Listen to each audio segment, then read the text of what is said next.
নমস্কার বন্ধুরা, কৃষ্ণা কিচেনে আপনাদের স্বাগত জানাচ্ছি। আজকে আমি বানাবো তালের পাটিসাপটা। তার জন্য আমি এখানে 1.5 লিটার দুধ নিয়ে নিচ্ছি। আর দুধটাকে এখন আমি এই শুকিয়ে নিয়ে একটা খোয়া ক্ষীর বানাবো, ওটা পাটিসাপটার ভিতরে পুর দেব। তারপরে আমি এখন এদিকে একটা গামলায় 1 কাপ তালের পাল্প নিয়ে নিলাম। 1 কাপ না, 1.5 কাপের মতো, 1.5 কাপ আছে। একটা অনেক বড় তাল ছিল, তাই আমি 2 দিন পর পর রেসিপিটা দেখাচ্ছি। তাল বেঁচেছিল, তাই আমি ভাবলাম কি করি, একটু পাটিসাপটা বানিয়ে দিই। হ্যাঁ, 1.5 কাপ হলো পাল্প।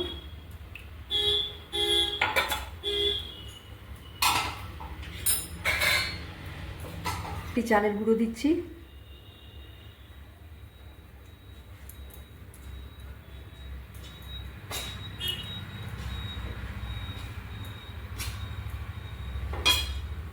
হাফ বাটি ময়দা দিচ্ছি,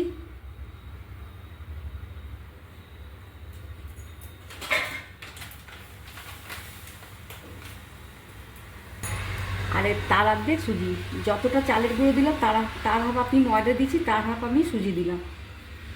এবার এটাকে আমি ভালো মতো মিলিয়ে নিচ্ছি। এতে একটু চিনিও দেবো, একটু মিলিয়ে নিয়ে চিনি দিচ্ছি। এই কাপেরই হাফ কাপ আমি চিনি দিয়ে দিলাম। চিনিটা মিষ্টিটা আপনারা কম বেশি করতে পারেন।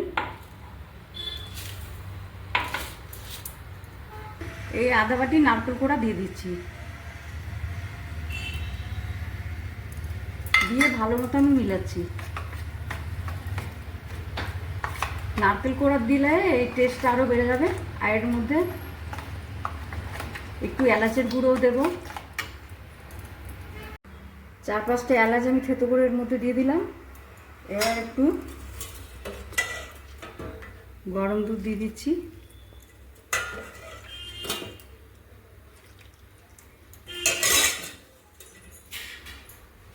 গরম দিয়ে এবার রেস্টে এটা রাখবো।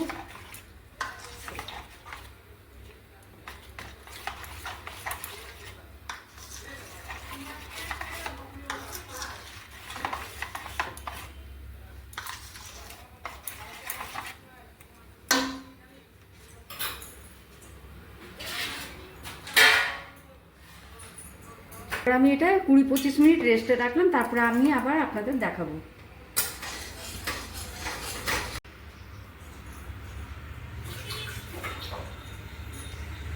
দেখুন 25-30 মিনিট এটা আমি রেস্টে রেখেছিলাম। এবার একটুখানি আমি এটা একটু ফেটিয়ে নেব।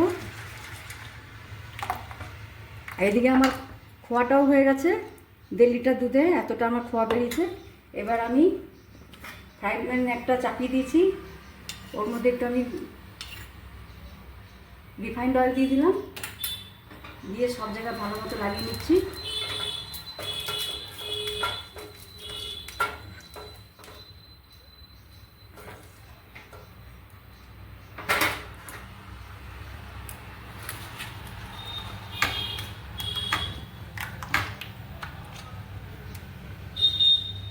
এবার আমি 1 হাতে করে ব্যাটার দেবো এর মধ্যে।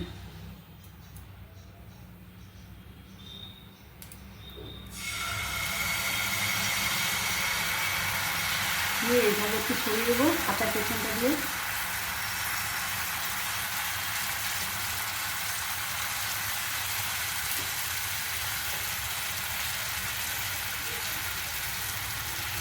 আঁচটা লো টু মিডিয়ামে থাকবে। উপর দিকটা যখন একটু শুকিয়ে যাবে তখন আমি এই খোয়াটা দেবো।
একটু শুকিয়ে এসেছে, এবার আমি খোয়াটা দিচ্ছি।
দেখুন প্রত্যেকটা পিঠে কি সুন্দর হচ্ছে।